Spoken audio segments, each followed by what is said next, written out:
പിണക്കത്തിലായിരുന്ന ആദിലയും നൂറും അനുമോളും തമ്മിൽ ഇപ്പം മിണ്ടാൻ തുടങ്ങിയിരിക്കുകയാണ്. കാരണം നമ്മുടെ അനീഷയുടെ അനുമോളോട് ഇന്ന് നമ്മുടെ പ്രണയമല്ല, വിവാഹം കഴിക്കാൻ താല്പര്യമുണ്ടെന്നുള്ള കാര്യം തുറന്നു പറയുമ്പോൾ ആ കാര്യം പറയാനായിട്ട് അനുമോൾക്ക് ആരോടെങ്കിലും ഒന്ന് പറയണമല്ലോ. അങ്ങനെ ആദിലയും നൂറേയും വിളിച്ച് അവരോട് സംസാരിക്കുന്നു, കാര്യങ്ങൾ പറയുന്നത്.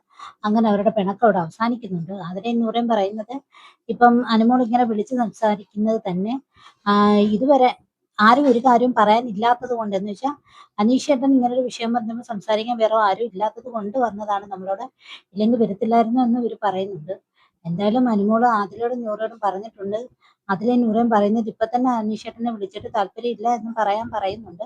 പക്ഷെ അനുമോള് പറയുന്നത് എനിക്ക് പറയാൻ പേടിയുണ്ട്, എന്തായിരിക്കും മറുപടി, അല്ലെങ്കിൽ ഞാൻ അങ്ങനെ പറഞ്ഞു കഴിഞ്ഞാൽ പുറത്ത് അദ്ദേഹത്തിന് എന്തെങ്കിലും ഇമേജിൽ എന്ത് പ്രശ്നം ഉണ്ടാവുമോ എന്ന് ചോദിക്കുന്നു. അത് മാത്രമല്ല, ഫാൻസുകാർ തമ്മിൽ കിടന്ന് അടിക്കുമെന്നൊക്കെ അനുമോള് ഇവിടെ ചർച്ച ചെയ്യുന്നുണ്ട്. പിന്നെ അനുമോള് പറയുന്നത് പുറത്ത് നിന്ന് പോയിട്ട് കാര്യങ്ങൾ പറഞ്ഞ് മനസ്സിലാക്കാന്ന് പറയുന്നുണ്ട്. പക്ഷെ ആദില പറയുന്നത് അതിനൊക്കെ ബെറ്റർ വീട്ടിനകത്ത് തന്നെ വെച്ച് പറയുന്നതാണ് നല്ലത്. അപ്പൊ പുറത്ത് എല്ലാവരും അറിയാനുള്ള സാധ്യത ഉണ്ടെന്നും പറയുന്നുണ്ട്. അപ്പൊ അനുമോൾക്ക് ഇതിനോട് താല്പര്യം ഇല്ലെന്നാണ് അനുമോള് പറഞ്ഞിരിക്കുന്നത്.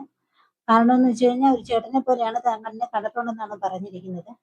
പിന്നെ അനീഷ ആണെങ്കിൽ പിണങ്ങി മുഖം വീർപ്പിച്ചൊക്കെ നടക്കുകയാണ്. അനുമോളോടൊക്കെ പിന്നീട് മിണ്ടിയിട്ടില്ല കേട്ടോ പുള്ളിക്കാരൻ. പക്ഷെ അത് റെഡി ആയില്ല എന്തായാലും. അനീഷിന് അഥവാ അങ്ങനെ താല്പര്യം ഉണ്ടെങ്കിൽ അത് പുറത്ത് വന്നിട്ട്